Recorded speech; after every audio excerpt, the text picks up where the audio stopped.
Hello বন্ধুরা, তোমরা কেমন আছো? আশা করি ভালোই আছো। আমিও ভালো আছি। তো আজকে একটা তোমাদের সাথে নতুন রেসিপি শেয়ার করতে চলে আসলাম। আজকে করবো হচ্ছে ডিম ভাপা। তার জন্য নিয়ে নিয়েছি এখানে 8খানা ডিম, এখানে নিয়ে নিয়েছি কাজু, কাঁচা লঙ্কা, চালমগজ, সর্ষে, পোস্ত, আর এটা হচ্ছে সাদা তিল।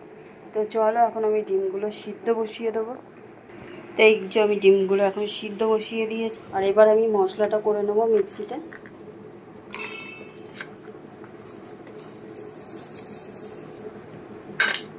এই মশলাটা করব। তো চলো মশলাটা করে নিয়ে তারপর ফিরে আসছি। মশলা আমার করা রেডি, আর এদিকে ডিমটাও সেদ্ধ হয়ে গেছে। এবার ডিমটা আমি ছাড়িয়ে নেব। আমি এই গামলাটার মধ্যে জল নিয়ে নিয়েছি। এবার এর মধ্যে একটুখানি ভিজিয়ে ঠান্ডা জলের মধ্যে ভিজিয়ে মানে ডিমটা আমি ছাড়িয়ে নিয়ে তারপর ফিরে আসছি। তোমরা পুরো ভিডিওটা দেখা তোমাদের অনুরোধ রইল, তোমরা দেখতে থাকো। ডিমগুলো এখানে ছাড়ানো হয়ে গেছে, এই দেখো। এবার ডিমগুলো আমি কেটে নেব। তো ডিমগুলো আমি এখন এরকমভাবে মাঝখান থেকে পিস পিস করে নেব।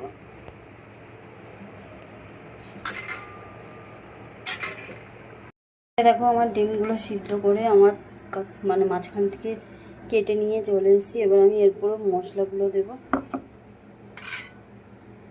হ্যাঁ, তো আমি এখন মশলাগুলো দিয়ে দিচ্ছি।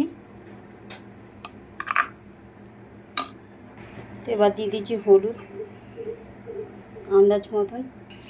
এবার দিয়ে দিচ্ছি নুন স্বাদ মতন। এবার দিয়ে দিচ্ছি হচ্ছে সর্ষের তেল। তো এবার ভালো করে এগুলোকে মাখিয়ে নেবো। আস্তে আস্তে মাখাবো, কারণ ডিমগুলো নাহলে ভেঙে যাবে। এবার দিয়ে দিচ্ছি এই মশলা ধোয়ার জলটা উপর থেকে।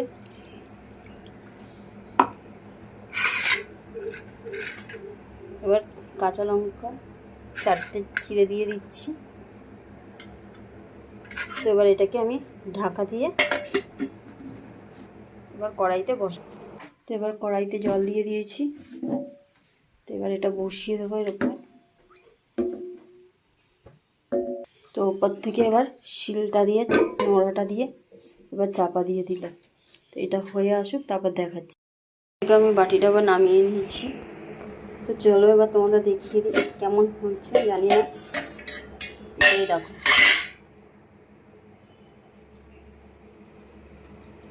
কি সুন্দর হয়েছে, দেখো। তো আমার রেসিপিটা তোমাদের কেমন লাগলো কমেন্টে জানিও। আর ভালো লাগলে লাইক কমেন্ট শেয়ার করে দিও বন্ধুরা। আর নতুন বন্ধুরা আমার আইডিটাকে ফলো করো। তো আজকের মতন টাটা বন্ধুরা, ভালো থাকো, সুস্থ থাকো। আবার একটা ভিডিও নিয়ে চলে আসবো।